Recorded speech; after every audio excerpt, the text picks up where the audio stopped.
Orang-orang yang menjadi calon itu eh, boleh dikatakan lebih buruk dari zaman Soeharto. Nepotismenya itu banyak.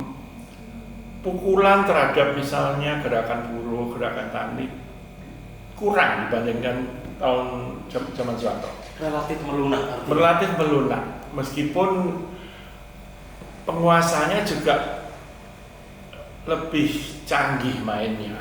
Oh iya. Secara nominal demokrasi liberal, jangan pertanyakan kapitalisme neoliberalnya, udah oke. Bilang bahwa ini kayaknya era ini akan dikuasai orang bisnis. Jokowi kan kalau Pak Priyono bilang juragan itu, ya yang cukup besar dia itu, sehingga dan tentu saja yang gitu. Jadi itu bukan sekedar tukang kayu. Bukan tukang kayu seperti Yusuf, ya, bapaknya Yesus. Orang-orang Kristen naif membuat persamaan. Iya. Hampir semua politisi itu pada tingkat nasional paling enggak ya. Mungkin semua, bukan hampir semua, itu berlomba-lomba untuk menunjukkan religiositas.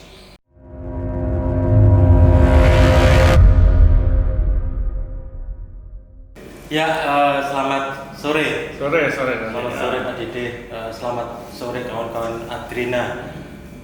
Kali ini kita ketemu sama, sebetulnya ini guru saya dari dulu. Saya dulu mahasiswanya, Pak Dede dulu dosen di antropologi FISIP UNAIR. Saya mahasiswanya, tapi kami banyak berinteraksi itu karena sebetulnya karena gagasan yang sama tentang demokrasi, tentang keadilan sosial dan segala macam, terutama menyikapi situasi sosial politik pada zaman di Orde Baru di bawah kekuasaan Soeharto. Nah di situ kami punya kesamaan frekuensi gitu yang kemudian mempertemukan kami secara intensif. Maka itu saya sebetulnya lebih suka disebut sebagai murid Pak Dede dalam hal gerakan sosial daripada muridnya sebagai mahasiswa di FISIP UNAIR. Iya, sebetulnya. Begitulah.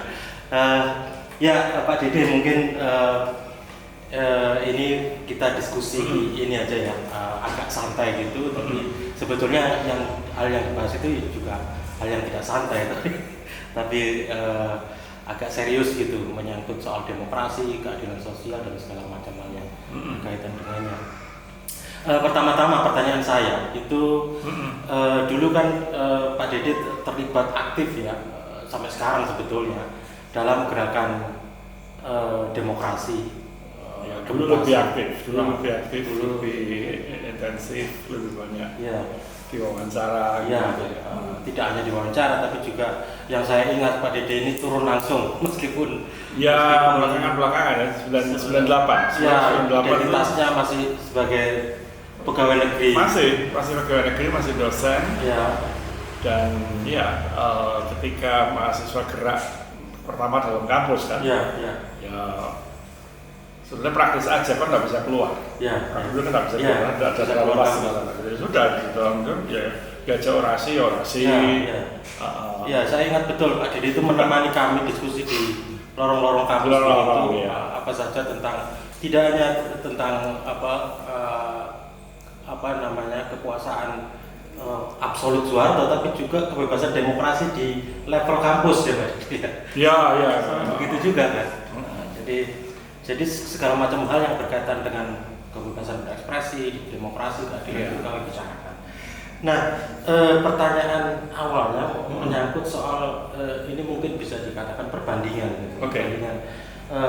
Dulu ada kekuasaan yang begitu absolut memusat di Soeharto, segala macam hal yang berkaitan dengan kehidupan rakyat sipil begitu mendapatkan represi. Nah, situasi kemudian berubah pada tahun 98, kekuasaan Soeharto jatuh.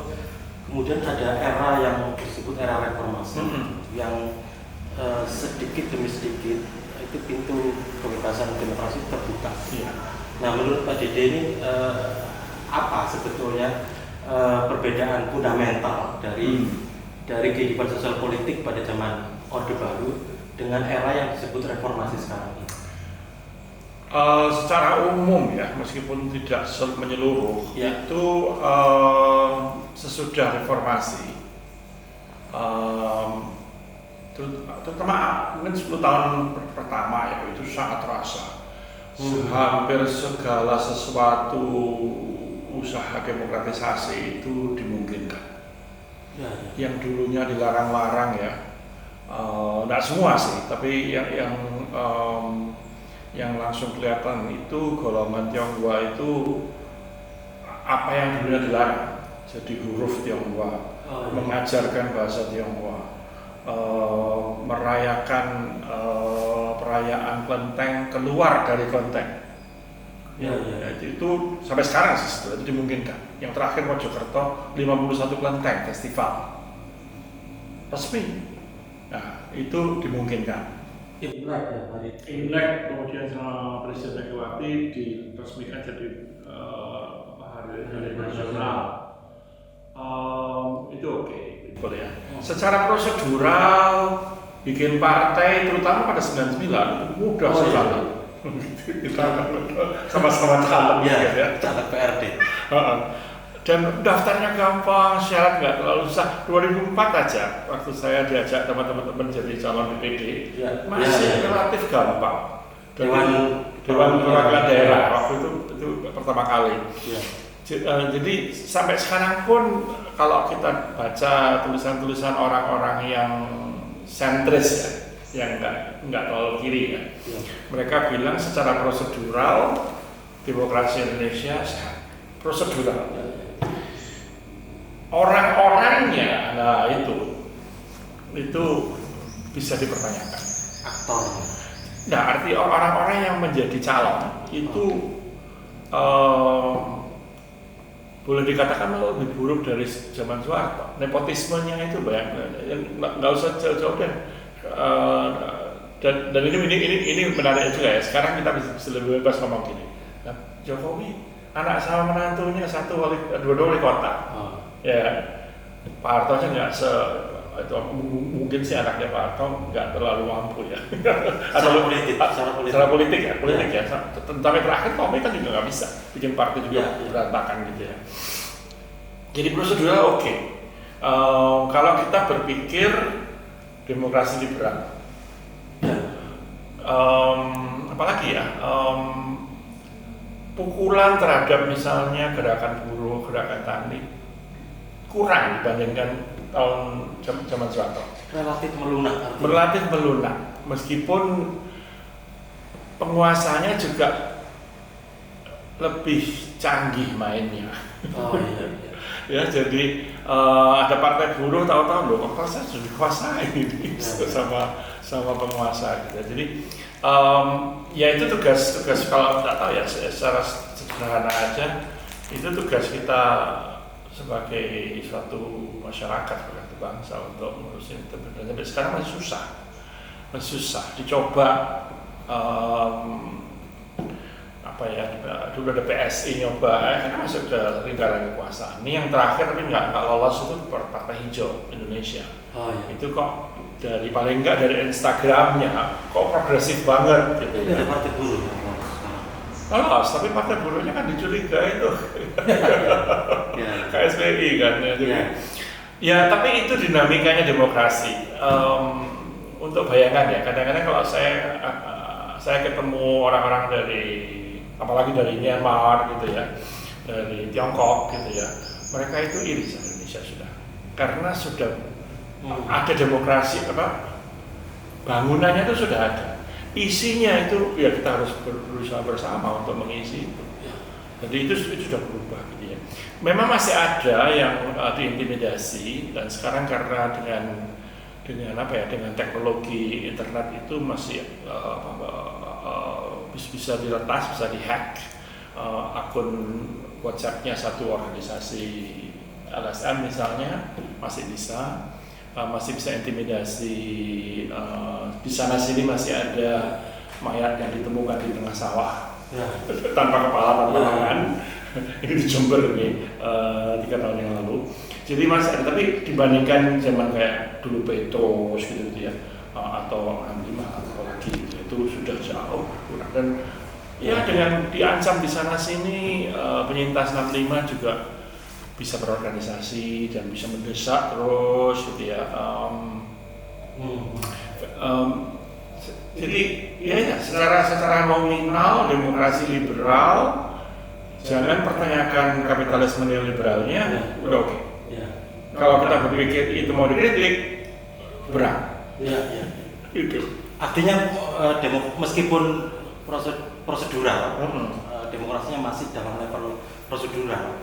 Kalau soal substansial masih bisa diperdebatkan lagi. Tetapi minimal ada ruang bagi kelompok-kelompok masyarakat menyuarakan aspirasinya dibanding dulu yang sama sekali nggak ada ruang. Serikat-serikat saja dibatasi monolitik. Prisma, Tempo menerbitkan biografinya orang-orang kiri aja, paling nggak dipanggil sama Bakin. Dulu kan ada Bradel itu sudah bisa, karena kan nggak bisa. Jadi itu lepas daripada apakah dia itu naif atau terpaksa atau gimana. Habibie itu dengan Undang-Undang Pers 99 itu lumayan. Jadi kita diskusi nggak usah lagi SIUP, nggak usah macam-macam, nggak usah pengawasan, bahkan yang namanya Departemen Penerangan itu sekarang mana ya? Nggak jelas. Meskipun masih ada Bakesbang, masih ada Kominfo gitu, yang tapi lebih teknis dan pokoknya ya mesti kreatif, mesti cerdik masyarakat sipilnya.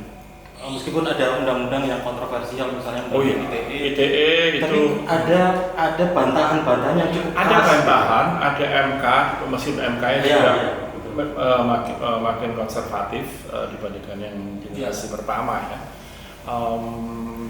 Cuman ya itulah bagaimana kreatifnya. Masih ada kecelakaan yang menyenangkan, kayak misalnya TPKS bisa cool, kan? Undang-undang apa itu KDRT bisa cool. Jadi ya mungkin seperti demokrasi di tempat lain itu mesti berusaha, mesti kreatif, mesti cerdik, mesti rajin, dan itu yang lebih perlu kesabaran. Artinya secara umum ini ada kemajuan cukup progresif gitu ya. Iya. Daripada Orde Baru yang demikian. Meskipun dapatnya secara kecelakaan, diselamatkan oleh krisis moneter. Iya. Seandainya nggak ada krisis moneter, mungkin Soeharto sampai berapa? 98 sampai 2003 mungkin. Tapi ya tidak mengabaikan. Tapi desakannya mungkin dan kemudian elitnya. Amin Rais, Akbar Tanjung, itu kemudian pikir-pikir ini Titanic mau karam ini, kayaknya kita mending cari kapal lain. Nah, itu Harto marah sekali gitu. Diajak bikin kabinet pembangunan apa yang tanggal 19 atau 20 Mei itu ya.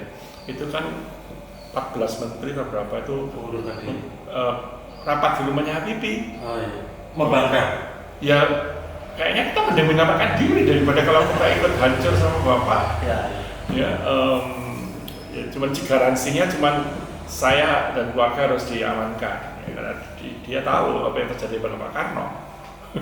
Yang dia lakukan gitu, dia nggak mau itu terjadi pada dirinya gitu.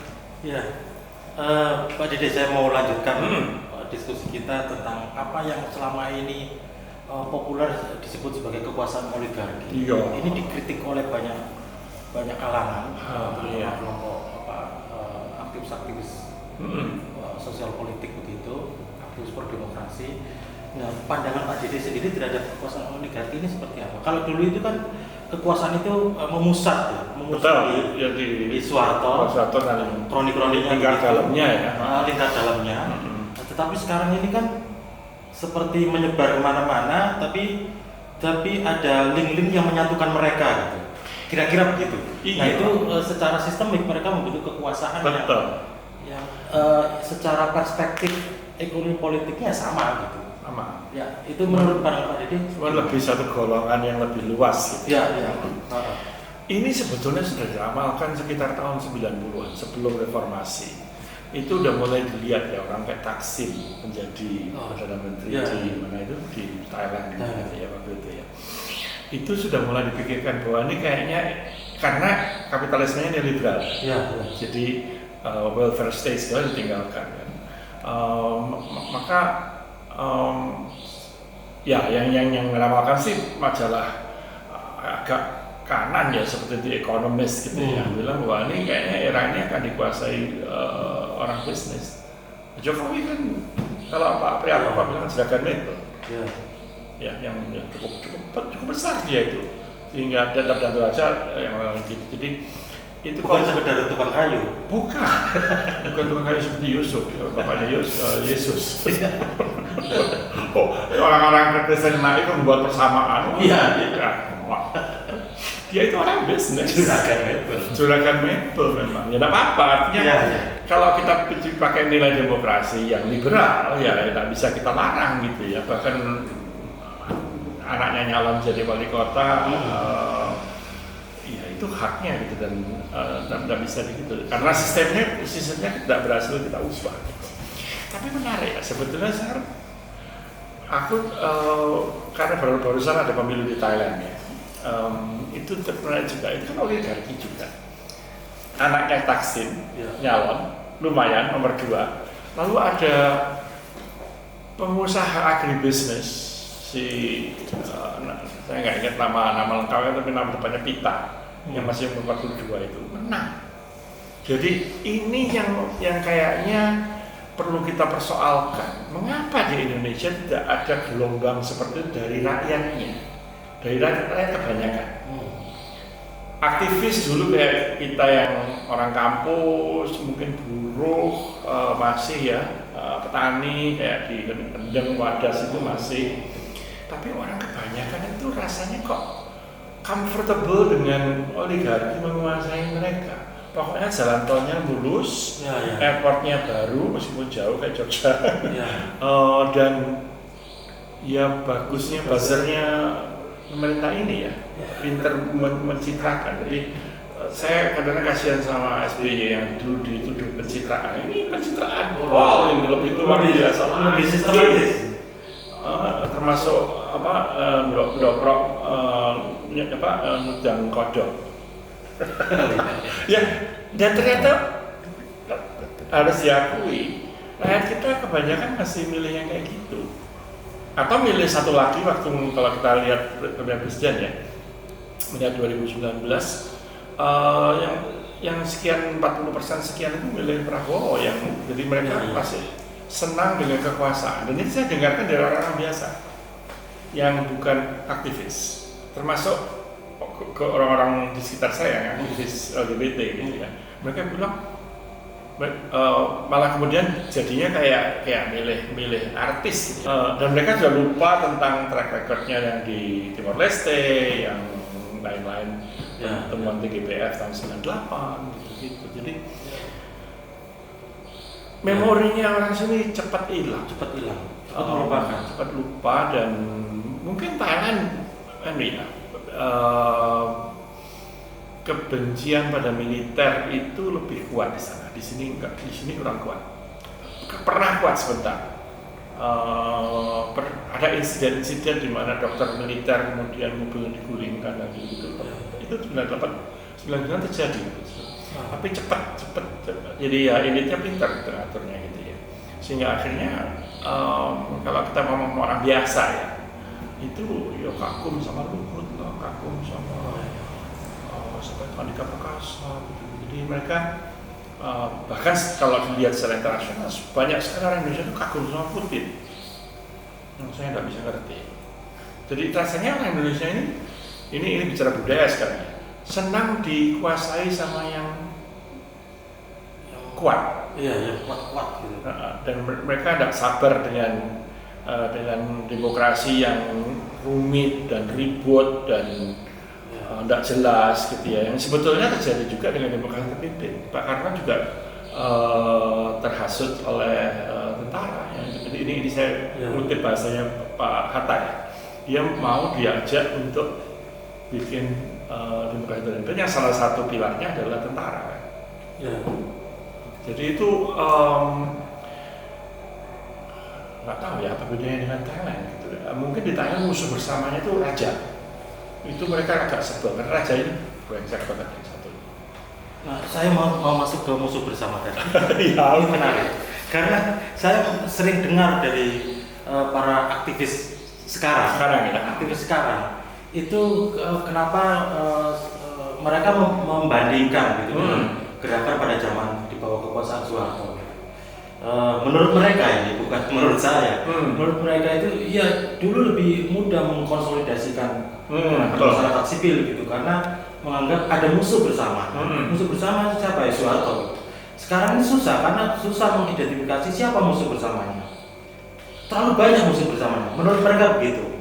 Nah, dalam pendapat Pak Dede sebetulnya model ini mungkin nggak ada resep tunggal ya, tapi menurut Pak Dede itu apa yang bisa diberi saran pada anak sekarang itu, aktivis sekarang dalam menghadapi situasi yang menurut mereka sulit menemukan musuh bersama, banyak konsolidasinya susah. Satu dulu ya, ini sharing aja.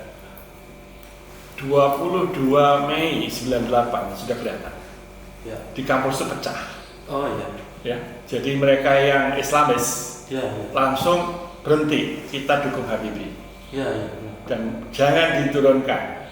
Nah, yang sekuler lain lagi gitu. Habibie tetap masih orang Soeharto. Nah, itu perang itu sampai tragedi Semanggi itu. Jadi itu yang terpisah dan barangkali saya nggak tahu, aku hati-hati ngomong ini, tapi saya ngomong dulu deh Bang Yanti.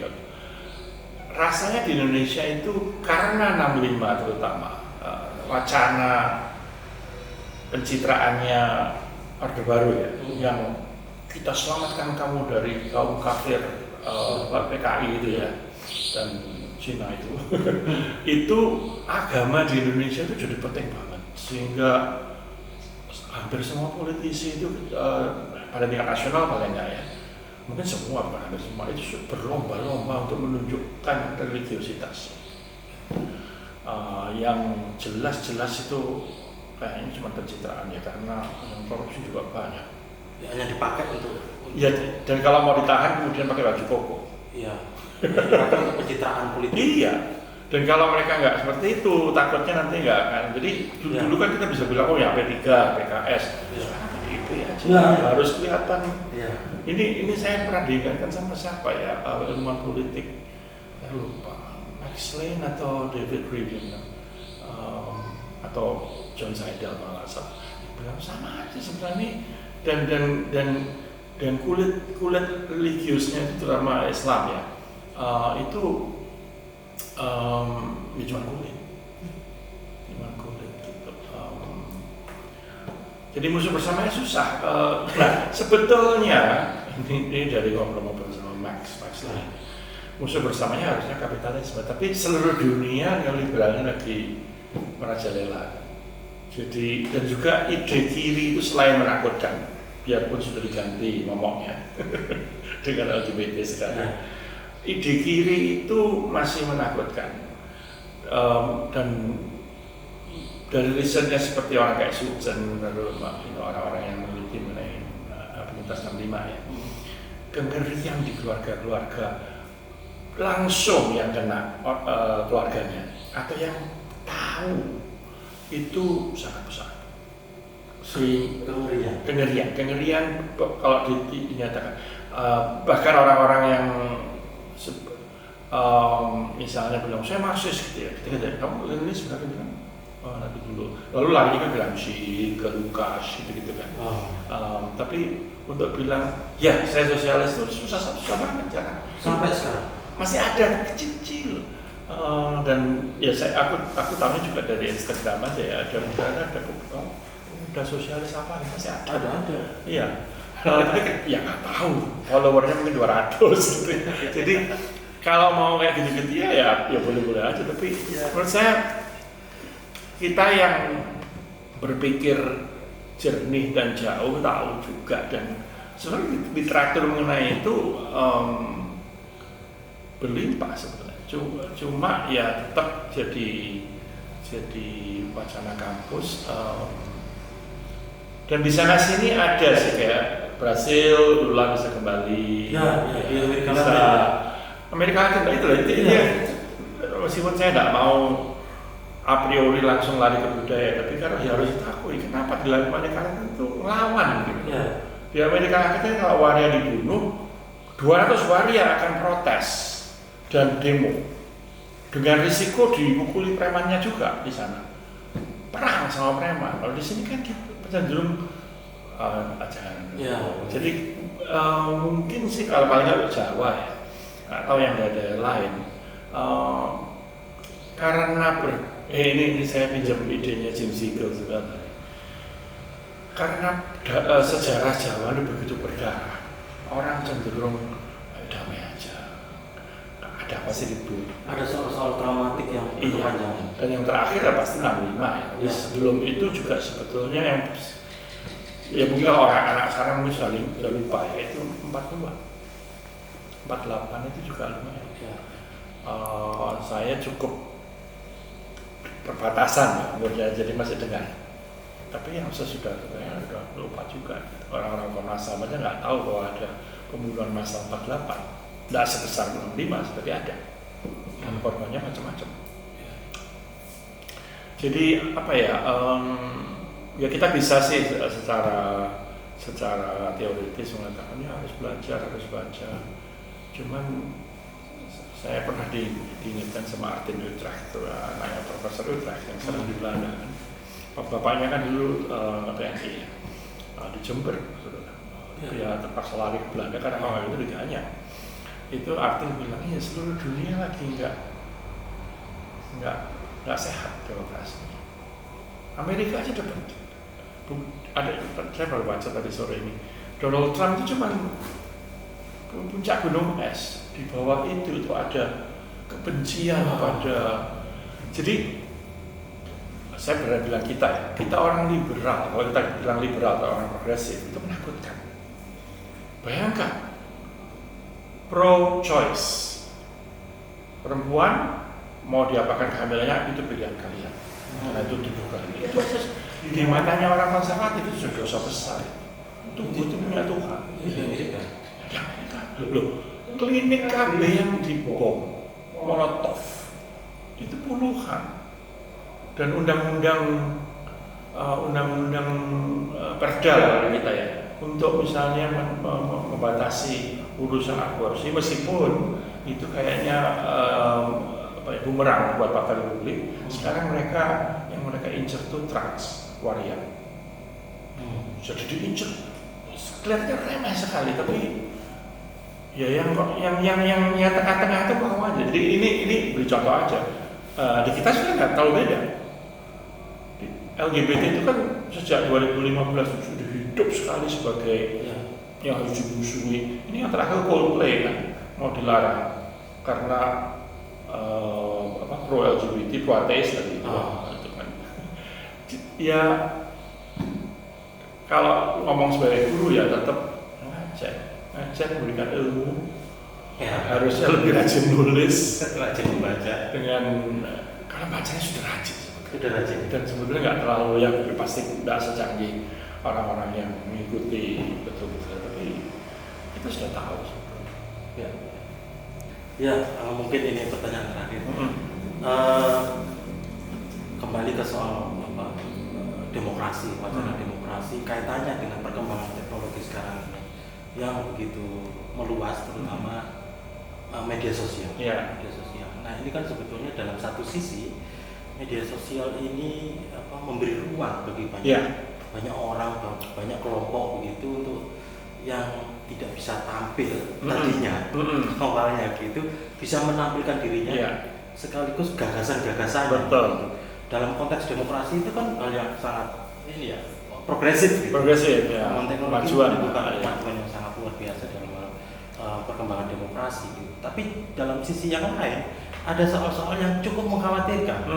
Misalnya berita-berita hoax. Brutalitas perdebatan yang tidak ada ujung pangkalnya yang kemudian mengarah ke soal-soal isu rasisme, etnis, serangan-serangan orientasi seksual macam-macam. Nah itu sisi yang lain. Jadi seperti dua mata pisau gitu.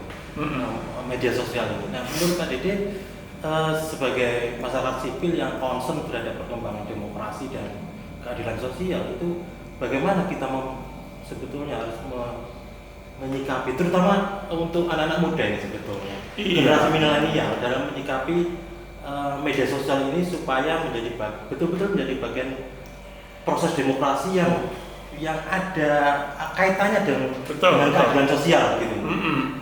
Bagaimana pendapat Pak Dedis? Mungkin yang memberi optimisme dulu ya. Ya.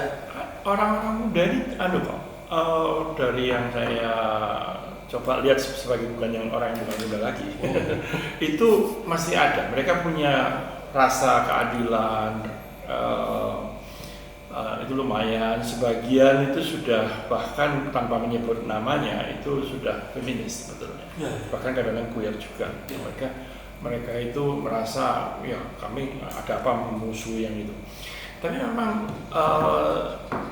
saya kembali ngutip Maria Ressa, pemenang hadiah Nobel perdamaian yang terakhir. Dia itu wartawannya dulu CNN, terus jadi tabloid, terus diteror sama Duterte. Nah, tapi sama panitia Nobel dikasih itu. Dia pernah diwawancara dan saya kebetulan nonton wawancaranya lengkap. Dia bilang, ya, saya bersadar, oh iya ya, tidak ada lagi saringan editor. Sehingga mau ngomong apa aja bebas. Memang secara teoritis ada saringan dari pengelola Twitter, pengelola Facebook. Nah, tapi kalau kita perhatikan kepemilikannya juga ambigu. Terus sekian tahun sekali pindah platform. Sekarang kayaknya yang umur belasan sampai 20 itu TikTok. Yang saya punya akun tapi nggak pernah buka. Yang Facebook yang tua-tua. Facebook itu sudah generasi saya. Tapi gini, kalau mau optimis ya, dia masih berguna. Justru di mana kayak kerjaan saya langsung ya itu soal LGBTIQ+ itu ruangnya terbuka banget gitu. Mengorganisir, dan ini sebenarnya sudah mulai dari zaman HP ya, mengorganisir massa itu dimungkinkan dan bisa diberi petunjuk di mana kumpulnya jam berapa itu mungkin 1 jam sebelumnya bisa. Nah itu keuntungan. Dulu kan lebih susah. Jadi gimana ya? Agak berfilsafat sih. Dari dulu manusia itu kan selalu punya alat yang bisa dipakai untuk yang baik. Kayak misalnya pisau itu bisa untuk buat orang bisa makan, ya, dan nggak usah narik-narik makanan dengan giginya. Seperti monyet. Tapi pisau juga bisa dipakai membunuh. Barangkali memang ya agak berfilsafat kita itu kengerian ini juga sudah di-share sama banyak orang. Demokrasi liberal aja kayak misalnya demokrasi Amerika itu mengontrol seperti yang terakhir dulu TikTok ya dipanggil ke Kongres itu. Problemnya adalah kepemilikan yang sudah seberang-seberang itu. Jadi kayak TikTok itu dimiliki sama satu perusahaan di Tiongkok, di China dan China sistemnya kayak gitu untuk internet. Jadi agak susah juga gitu. Dan kayaknya propagandanya China itu pintar banget ya sehingga membuat mereka anti Barat. Banyak sekali di grup WA itu begitu anti Barat sampai kemudian ya itu nggak ada sensor, nggak ada. Terus saya pribadi sih terus terang malas untuk masuk ke membantah itu karena nanti apa saya punya waktu untuk jadi paling-paling ya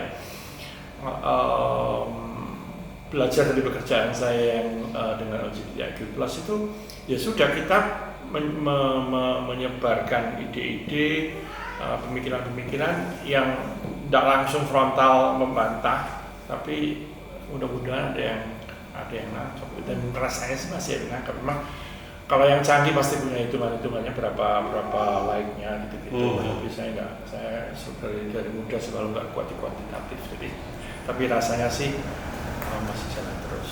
Jadi ya kadang-kadang apa ya agak ngelus dada juga gitu ya. Paling nggak kita punya demokrasi prosedural yang jalan. Ya. Udah. Yang dulu berdarah-darah juga dapatnya. Ya, sudah. Ya, dan rasanya akan susah untuk direbut begitu saja. Ya. Dan yang terakhir yang memberi harapan itu ya contohnya Thailand. Partai yang anti raja bisa menang.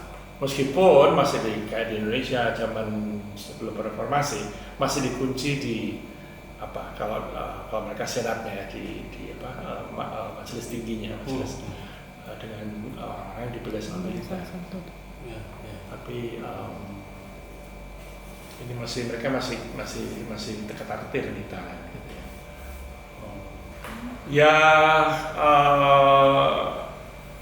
Kalau saya, kita pernah hidup dalam masa yang sangat gelap. Dari 65, bayangkan mereka yang dibunuh waktu itu dan ditahan selamanya sampai 98. 98 pun Mei itu masih dan kemudian yang Semanggi 2 ya masih ada orang mati segala macam gitu. Termasuk hilangnya teman kita 2 orang yang Herman sama Bimo gitu ya. Ya ini sesuatu yang sudah kita punya. Susahnya bukan susah, tantangannya, jangan bilang susah. Tantangannya adalah bagaimana teman-teman yang lahir sesudah 98 itu bisa mengapresiasi demokrasi ini dan bisa mengisinya dengan berbagai usaha untuk mencapai keadilan sosial, mencapai kesetaraan, mencapai perdamaian antar golongan. Oke, terima kasih Pak Dede atas waktunya dan pendapatnya sangat menginspirasi kita semua. Oke teman-teman, terima kasih. Sampai jumpa di lain kesempatan dengan narasumber yang lain. Salam demokrasi.